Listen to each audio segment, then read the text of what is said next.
నమస్కారం NPV news కి స్వాగతం. హెడ్లైన్స్ చూద్దాం.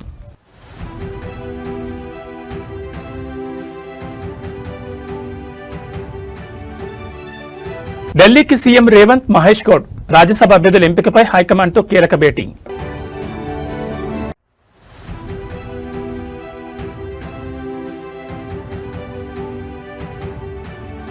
ఏపీ రాజకీయాల్లో కొత్త మలుపు, మండలి చైర్మన్ పై వైసీపీ ఎమ్మెల్సీల అవిశ్వాస తీర్మానం.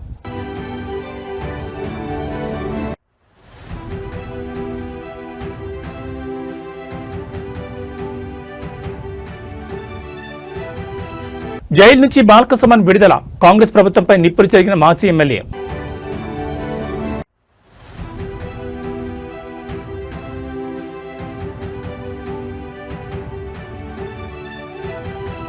దుబాయ్పై ఇరాన్ మళ్లీ దాడులు, అమెరికా ఎంబసీలో భారీగా మంటలు.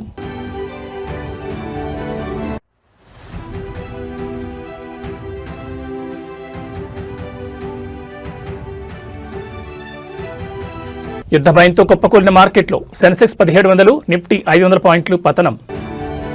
ఇక డీటెయిల్స్ చూస్తే తెలంగాణ రాజకీయాల్లో రాజ్యసభ ఎన్నికల హీట్ పెరిగింది. ఈ నేపథ్యంలో సీఎం రేవంత్ రెడ్డి రోజు ఢిల్లీకి బయలుదేరనున్నారు. ఆయనతో పాటు టీపీసీసీ చీఫ్ మహేష్ కుమార్ కూడా ఢిల్లీకి వెళ్తున్నారు. రాజ్యసభ అభ్యర్థుల ఎంపికపై పార్టీ అధిష్టానంతో కీలక చర్చలు జరపనున్నారు. 2 ఖాళీల్లో ఒక సీటు ఇప్పటికే సీనియర్ నేత అభిషేక్ మను సింఘ్వీకి ఖరారైనట్లు సమాచారం. సింఘ్వీ ఇప్పటికే హైదరాబాద్ చేరుకుని స్థానిక నాయకులతో భేటీ అయినట్టు తెలుస్తోంది. అధిష్టానం నిర్ణయాన్ని అధికారికంగా ప్రకటించే అవకాశం ఉంది. మిగిలిన ఒక్క సీటు విషయంలో మాత్రం పార్టీ వర్గాలు తీవ్ర చర్చలు సాగుతున్నాయి. ఈ సీటు కోసం పలువురు నేతలు పోటీ పడుతున్నట్టు తెలుస్తోంది. ముఖ్యంగా వి హనుమంతరావు, వేం నరేందర్ రెడ్డి పేర్లు ప్రధానంగా వినిపిస్తున్నాయి. ఇదిలా ఉండగా మాదిగ సమాజానికి అవకాశం ఇవ్వాలని ప్రముఖ దళిత నాయకుడు మందకృష్ణ మాదిగ పార్టీ అధిష్టానానికి లేఖ రాసినట్లు సమాచారం. సామాజిక సమీకరణలను దృష్టిలో ఉంచుకుని నిర్ణయం తీసుకోవాలని ఆయన విజ్ఞప్తి చేశారు. మొత్తంగా సీఎం రేవంత్ రెడ్డి ఢిల్లీ పర్యటన అనంతరం పరిస్థితి స్పష్టతకు వచ్చే అవకాశం ఉంది. రాజ్యసభ అభ్యర్థుల ఎంపికపై అధిష్టానం తుది నిర్ణయం తీసుకోనుండడంతో రాష్ట్ర కాంగ్రెస్ వర్గాల్లో ఉత్కంఠ నెలకొంది.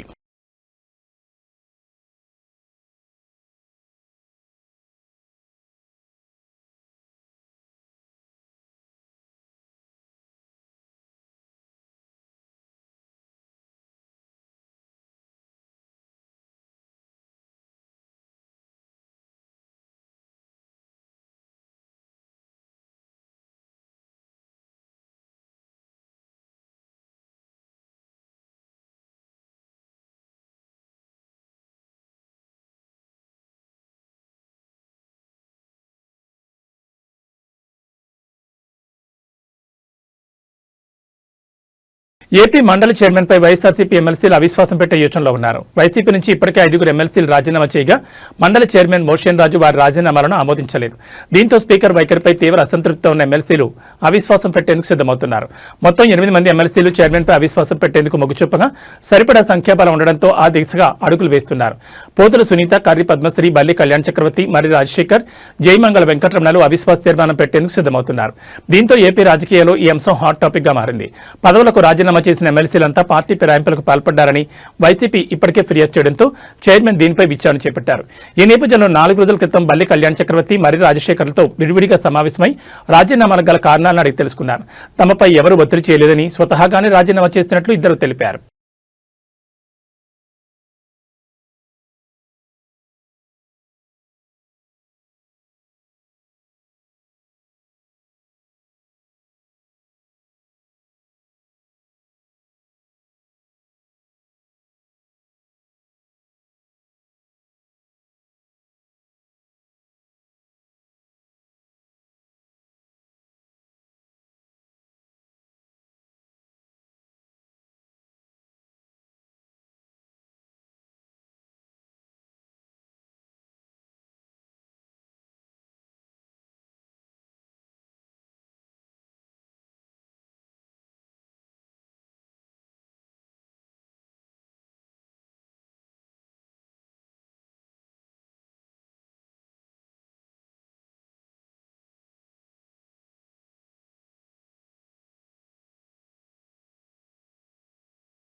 బీఆర్ఎస్ మాజీ ఎమ్మెల్యే బాలకసుమన్ ఆదిలాబాద్ జైలు నుంచి బెయిల్పై విడుదలయ్యారు. మంచిర్యాల జిల్లా కేతనపల్లి మున్సిపల్ ఎన్నిక సందర్భంగా మాజీ ఎమ్మెల్యే బాలకసుమన్ సహా బీఆర్ఎస్ నాయకులపై పెట్టిన అక్రమ కేసులో జిల్లా సెషన్స్ కోర్టు సోమవారం బెయిల్ మంజూరు చేయడంతో ఆయన బయటకొచ్చారు. బాలకసుమన్తో పాటు రాజారెడ్డి, అనిల్, లక్ష్మీకాంత్ బెయిల్పై విడుదలయ్యారు. ఈ సందర్భంగా బాలకసుమన్ మీడియాతో మాట్లాడుతూ మున్సిపల్ చైర్పర్సన్, వైస్ చైర్పర్సన్ ఎన్నిక సందర్భంగా కేతనపల్లి మున్సిపల్ ఆఫీస్కు వెళ్తుండగా పోలీసులు అడ్డుకున్నారని తెలిపారు. మంత్రి వివేక్ వెంకటస్వామి కాన్వాయ్ను ఎలా పంపించారని అడిగితే పోలీసులు తమపై లాఠీచార్జ్ చేశారని పేర్కొన్నారు. వాడు దాడి చేస్తే మాపైనే రివర్స్ లో కేసు పెట్టారని మండిపడ్డారు. ఈ ఘటనలో 22 మందిపై అక్రమ కేసులు పెట్టారని చెప్పారు. కేతనపల్లి మున్సిపాలిటీ పరిధిలో కేవలం 7 స్థానాల్లో మాత్రమే గెలిచిన కాంగ్రెస్ పార్టీకి మున్సిపల్ పీఠం ఎలా వస్తుందని మండిపడ్డారు. ప్రజా తీర్పును మంత్రి వివేక్ గౌరవించడం లేదని విమర్శించారు. జిల్లాలోని కలెక్టర్ నుంచి తహసీల్దార్ వరకు ప్రతి ఒక్కరూ ప్రభుత్వ ఉద్యోగుల్లా కాకుండా విశాఖ ఇండస్ట్రీస్ ఉద్యోగులుగా పనిచేస్తున్నారని ఎద్దేవా చేశారు. కేతనపల్లి మున్సిపాలిటీలో వికృత క్రీడ ప్రారంభించారని బాలకసుమన్ అన్నారు. జైలు లోపల కూడా తమను ఇబ్బంది పెట్టారని వెల్లడించారు. నిన్న హోలీ, ఇవాళ నా కొడుకు పుట్టినరోజు. ఈ టైంలో నన్ను ఇంట్లో లేకుండా చేశారని ఆవేదన వ్యక్తం చేశారు. 10 ఏళ్ల బీఆర్ఎస్ పాలనలో ఎప్పుడూ కక్ష సాధింపు చర్యలు దిగలేదని తెలిపారు. అందరినీ కలుపుకుపోయాం తప్ప కక్ష సాధింపు చేయలేదని స్పష్టం చేశారు. నన్ను జైల్లో పెట్టారు కదా, ఇప్పుడు కడుపు మంట తగ్గిందని అనుకుంటానని అన్నారు. కేతనపల్లి మున్సిపల్ చైర్మన్ ఎన్నికను ఇప్పటికైనా సవ్యంగా నిర్వహించాలని డిమాండ్ చేశారు.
ఇవాళకి 16 రోజులు.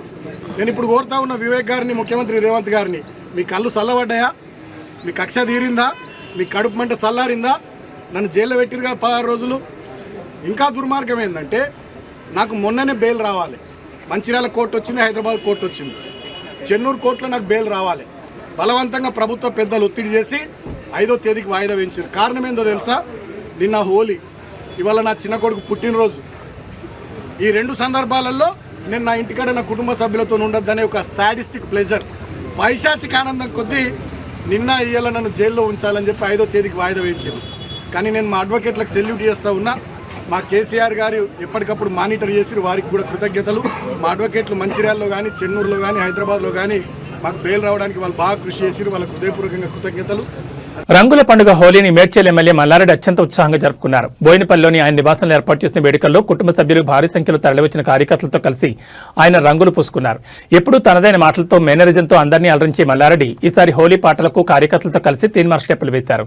హోలీ అంటే సంతోషం, అందరూ కలిసిమెలిసి ఉండాలని ఆయన ఈ సందర్భంగా సందేశాన్ని ఇచ్చారు. మల్లారెడ్డి డాన్సులు చేస్తున్న వీడియోలు ప్రస్తుతం సోషల్ మీడియాలో వైరల్ అవుతున్నాయి.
ఉన్నటువంటి భాగ్యనగర బస్సులు ఈరోజు ఇటు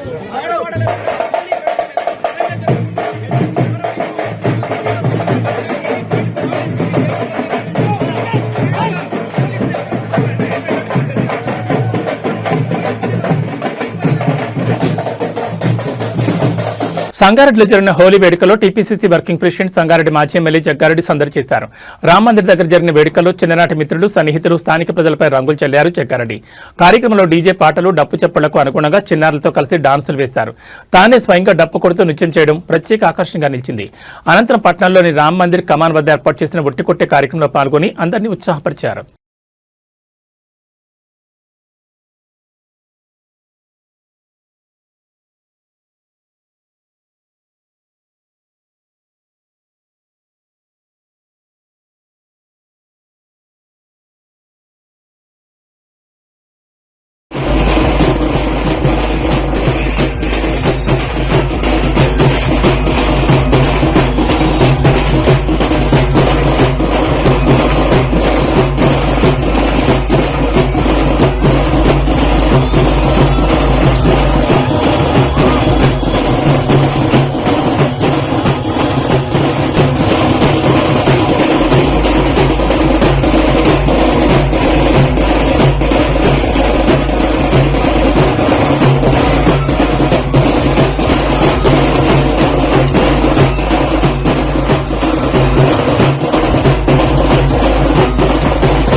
రాష్ట్రంలో మరో ఘోర రోడ్డు ప్రమాదం చోటు చేసుకుంది. వేగంగా వెళ్తున్న కారు ఆగి ఉన్న లారీని ఢీకొట్టడంతో 5గురు ప్రాణాలు కోల్పోయారు.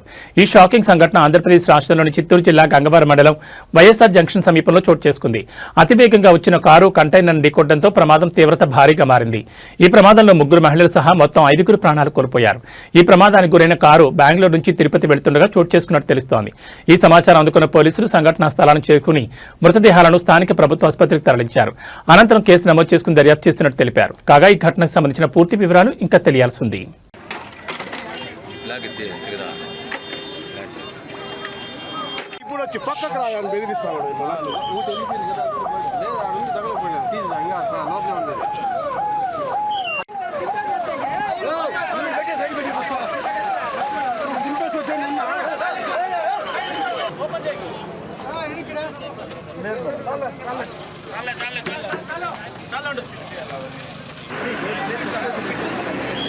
బాలాజీ బాలాజీ బాలాజీ బాలాజీ చెప్తాం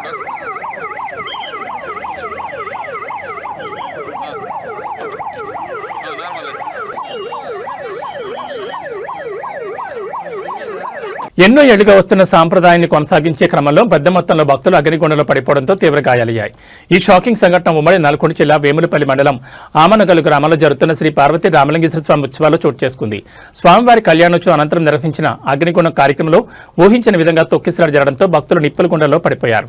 ఈ హృదయ విదారక సంఘటనలో సుమారు 10 మంది భక్తులకు తీవ్ర గాయాలయ్యాయి. మహాశివరాత్రి ఉత్సవం అనంతరం పార్వతీ రామలింగేశ్వర స్వామి కళ్యాణం ఘనంగా చేశారు. ఇందులో భాగంగా ఈ రోజు తెల్లవారుజామున 4 గంటలకు భక్తులు భక్తి శ్రద్ధలతో అగ్నిగుండం దాటే కార్యక్రమం నిర్వహిస్తున్నారు. ఈ క్రమంలో భక్తుల రద్దీ ఒక్కసారిగా పెరిగిపోయింది. అగ్నిగుండం దాటుతున్న సమయంలో వెనుక ఉన్న వారు ఒక్కసారిగా ముందుకు తూసేయడంతో తొక్కిసలాట చోటు చేసుకుంది. ఒకరినొకరు నెట్టుకోవడంతో అగ్నిగుండం దాటుతున్న వారు నియంత్రణ కోల్పోయి నేరుగా నిప్పుల కుప్పలో పడిపోయారు. ఈ ప్రమాదం జరిగిన వెంటనే అక్కడే విధుల్లో ఉన్న పోలీసులు స్థానికులు వెంటనే స్పందించి తమ ప్రాణాలు తెగించి నిప్పుల్లో పడిపోతున్న భక్తులను బయటకు లాగారు. పోలీసుల అప్రమత్తతో పెద్ద ప్రాణాపాయం తప్పినప్పటికీ 10 మంది భక్తులు నిప్పుల్లో పడి గాయపడ్డారు. బాధితులను హుటాహుటిన చికిత్స నిమిత్తం సమీపంలోని ఆసుపత్రికి తరలించారు. ప్రస్తుతం వారికి వైద్యులు అత్యవసర చికిత్స అందిస్తున్నారు. భక్తి పారవస్యంలో ఉన్న భక్తులు ఒక్కసారిగా జరిగిన ఈ ప్రమాదంతో తీవ్ర భయాందోళనకు గురయ్యారు.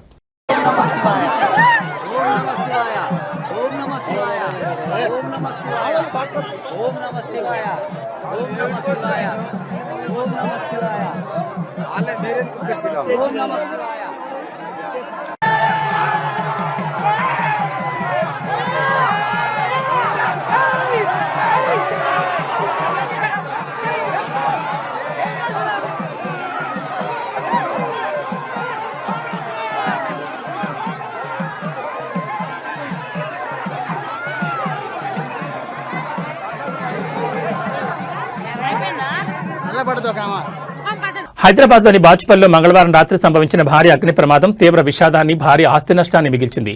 బాచుపల్లి మియాపూర్ ప్రధాన రహదారిపై ఉన్న ఫర్నిచర్ దుకాణాలు అగ్నికి ఆహుతవడంతో సుమారు 5 కోట్ల మేర నష్టం వాటిల్లిందని అంచనా వేస్తున్నారు. బాచుపల్లి ప్రధాన రహదారి వెంబడి కేజీఆర్ కన్వెన్షన్ సెంటర్ నుండి సాయినగర్ రోడ్ మలుపు వరకు వరుసగా సుమారు 25 ఫర్నిచర్ దుకాణాలున్నాయి. వీటిలో లక్షల రూపాయల విలువైన కలప సామగ్రి, సోఫాలు, ఇతర గృహోపకరణాలను నిల్వించుతారు. మంగళవారం రాత్రి 10 గంటల 45 నిమిషాల సమయంలో ఒక్కసారిగా మంటలు చెలరేగడంతో ఈ ప్రాంతమంతా దట్టమైన పొగతో నిండిపోయింది. ప్రాథమిక సమాచారం ప్రకారం విద్యుత్ షార్ట్ సర్క్యూట్ కారణంగా ఒక దుకాణంలో మంటలు మొదలయ్యాయి. కలప సామగ్రి కావడంతో మంటలు అతి వేగంగా పక్కనే ఉన్న మరో 17 దుకాణాలకు విస్తరించాయి. మొత్తం 18 షాపులు పూర్తిగా కాలి బూడిదయ్యాయి. కొందరు వ్యాపారులు తమ దుకాణాల్లోనే నివాసం ఉంటుండడంతో అక్కడ వంట గ్యాస్ సిలిండర్లున్నాయి. మంటల వేడికి సిలిండర్లు భారీ శబ్దాలతో పేరిపోయాయి. దీంతో స్థానికులు భయాందోళనతో పరుగులు తీశారు. ఈ మంటల ధాటికి సమీపంలోని కేజీఆర్ కన్వెన్షన్ సెంటర్ ముందు భాగం కూడా పాక్షికంగా దెబ్బతింది. సమాచారం అందుకున్న వెంటనే అగ్నిమాపక సిబ్బంది పలు శకటాలతో ఘటనా స్థలాన్ని చేరుకున్నారు. గంటల తరబడి శ్రమించి మంటలను అదుపులోకి తెచ్చారు. అదృష్టవశాత్తు ఈ ప్రమాదంలో ఎటువంటి ప్రాణ నష్టం జరగలేదు. కానీ ఏళ్ల తరబడి కష్టపడి నిర్మించుకున్న వ్యాపార సామగ్రి అంతా బుగ్గిపాలు కావడంతో వ్యాపారులు కన్నీరు మున్నీరవుతున్నారు.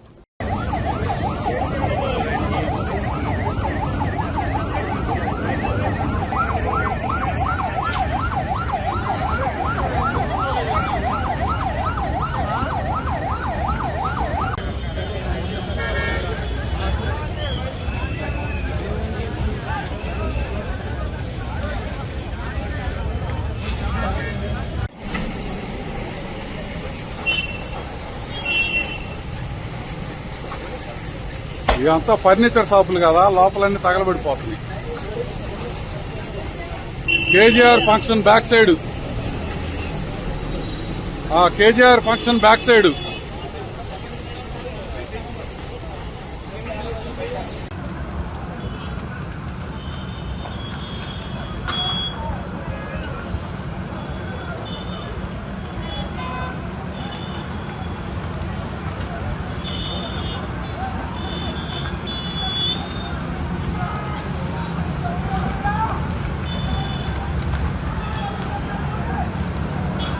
ఇరాన్లోని ఉర్మియా నగరంపై అమెరికా, ఇజ్రాయెల్ జరిపిన వైమానిక దాడులు కలకలం రేపాయి. భారతీయ విద్యార్థులు నివసిస్తున్న హాస్టల్కు కేవలం 300 మీటర్ల దూరంలోనే బాంబులు పడడంతో భవనాలన్నీ కంపించాయి. ఉర్మియా యూనివర్సిటీలో చదువుకుంటున్న కాశ్మీరీ విద్యార్థులు తీవ్ర భయాందోళనకు గురయ్యారు. ప్రతి గంటకు ఫైటర్ జెట్లు గాల్లో చక్కర్లు కొడుతున్నాయని, స్థానికులు నగరాన్ని వదిలి వెళుతున్నారని సమాచారం. యుద్ధం కారణంగా ప్రాంతమంతా దట్టమైన పొగతో నిండిపోయింది.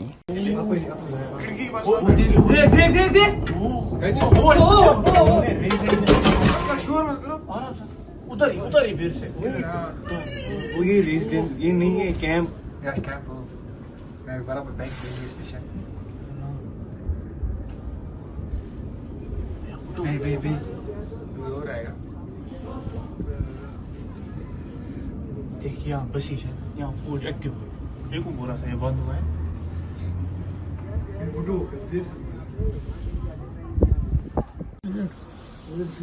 Oh, अच्छा तो नमाज अल्लाह कसम अल्लाह कसम randomly फेंक అమెరికా ఇజ్రాయెల్పై ఇరాన్ ప్రతీకార దాడులు కొనసాగుతున్నాయి. గల్ఫ్ దేశాల్లో అమెరికా కార్యాలయాలు, వైమానిక స్థావరాలు లక్ష్యంగా దాడులు జరుగుతున్నాయి.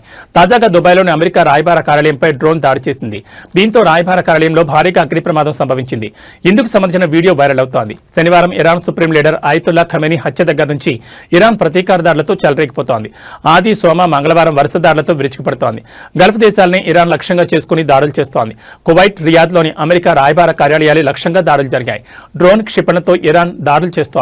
దుబాయ్లోని అమెరికా కాన్సులేట్ సమీపంలో డ్రోన్ దాడి చేయడంతో అగ్ని ప్రమాదం జరిగింది. కానీ ఎవరికీ ఎటువంటి గాయాలు కాలేదని తెలుస్తోంది. రాయబార కార్యాలయ సిబ్బంది సురక్షితంగా ఉన్నారని అమెరికా విదేశాంగ కార్యదర్శి మార్కో రూబియో ధృవీకరించారు. మంగళవారం తెల్లవారుజామున రియాద్లోని అమెరికా రాయబార కార్యాలయంపై ఇరాన్ 2 డ్రోన్లు దాడి చేయడంతో స్వల్ప అగ్ని ప్రమాదం సంభవించిందని సౌదీ అరేబియా రక్షణ మంత్రిత్వ శాఖ తెలిపింది. భవనానికి స్వల్ప నష్టం వాటిల్లిందని పేర్కొంది. ప్రజలెవరూ రాయబార కార్యాలయాలకు రావద్దని సూచించింది. భారీగా మంటలు వ్యాపించాయని అత్యవసర బృందాలు రంగంలో దిగి వాటిని అదుపులోకి తెచ్చినట్టు తెలిపింది. ఎవరికీ ఎలాంటి గాయాలు కాలేదని వెల్లడించింది.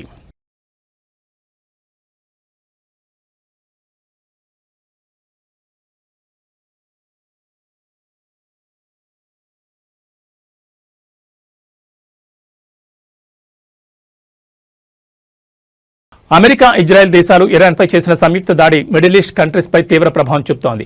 నేరుగా అమెరికాపై దాడి చేయలేని ఇరాన్ అరబ్ కంట్రీస్లోని అమెరికా, ఇజ్రాయెల్ స్థావరాలను లక్ష్యంగా చేసుకుని దాడులు చేస్తోంది. దీంతో యుద్ధ భయంతో స్థానిక ప్రజలు తీవ్ర ఆందోళన చెందుతున్నారు. ఈ పరిణామం స్టాక్ మార్కెట్లపై భారీ ప్రభావం చూపుతోంది. దీంతో అంతర్జాతీయంగా ముదురుతున్న యుద్ధ మేఘాలు భారతీయ స్టాక్ మార్కెట్లను కుదిపేస్తున్నాయి. ఇవాళ ట్రేడింగ్లో దలాల్ స్ట్రీట్ చరిత్రలో నిలిచిపోయే భారీ పతనాన్ని చవిచూస్తుంది. ఇరాన్, అమెరికా, ఇజ్రాయెల్ మధ్య ఉద్రిక్తతలు తీవ్రం కావడం, దక్షిణ ఇరాన్లోని బూషహార్ ఎయిర్పోర్టుపై జరిగిన దాడుల వార్తలతో ఇన్వెస్టర్లు బెంబేలెత్తిపోయారు.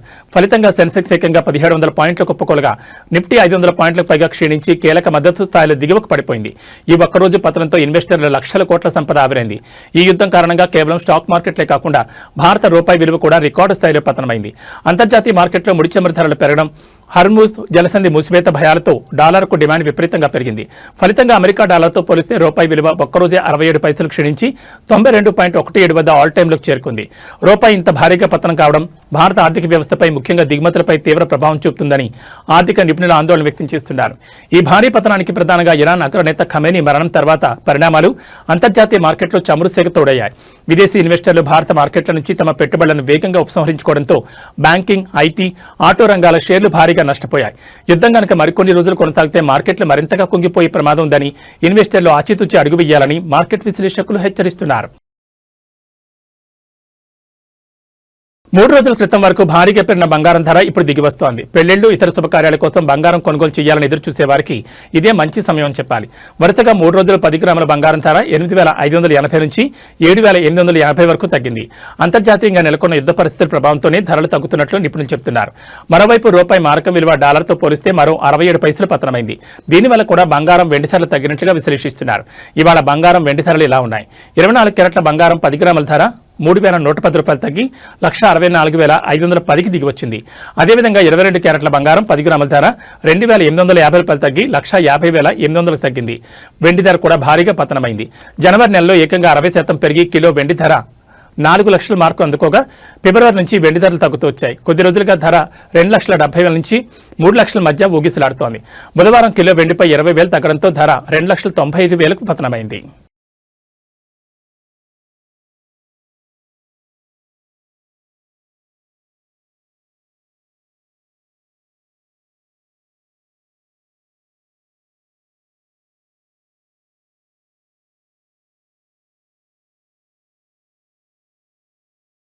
న్యూస్ ముగించే ముందు హెడ్లైన్స్ మరోసారి.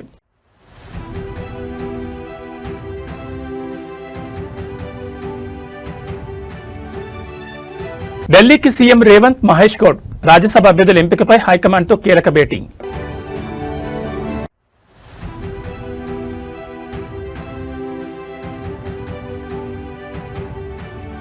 ఏపీ రాజకీయాల్లో కొత్త మలుపు, మండలి చైర్మన్పై వైసీపీ ఎమ్మెల్సీల అవిశ్వాస తీర్మానం.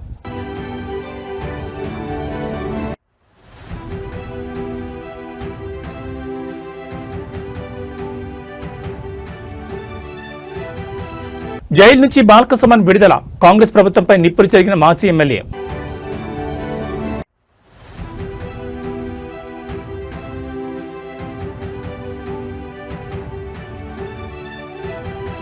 దుబాయ్పై ఇరాన్ మళ్లీ దాడులు, అమెరికా ఎంబసీలో భారీగా మంటలు.